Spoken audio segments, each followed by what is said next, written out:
என்னை சரியாக ஊட்டமளிக்கவில்லைனா உன் உலகம் மங்கி போயிடும். இரவுல தெளிவா பார்க்கணுமா? வைட்டமின் ஏ இல்லனா இரவு பார்வை குறையும்.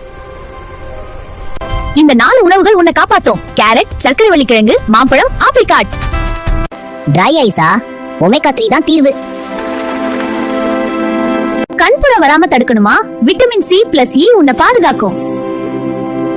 ஜிங்க் குறைந்த என்ன ஆகும் தெரியுமா? முட்டை, பருப்பு சாப்பிடுங்க. இந்த உணவுகள் உன்னை கெடுக்கும். அதிக சர்க்கரை, சோடா, ஃபாஸ்ட் ஃபுட் வேண்டாம். டயபெட்டிக் ரெட்டினோபதி தெரியுமா? அதிக சர்க்கரை கண்களை சேதப்படுத்தும். என்னை பாதுகாத்தா உன் உலகம் நிறங்களால் நிரம்பும். இரவிலும் தெளிவா பார்ப்பாய். வறண்ட கண் பிரச்சனை இல்லாமல் வாழ்வாய். வயது சார்ந்த பார்வை குறைபாடும் தடுக்கப்படும். நான் உன் கண். என்னை கவனிச்சுக்கோ. உலகம் உன்னோடதே. இந்த வீடியோ பத்தின கருத்துக்களை மறக்காம கமெண்ட்ல சொல்லவும், மறக்காம சப்ஸ்கிரைப் பண்ணவும், அப்படியே ஒரு லைக் தட்டி விடவும்.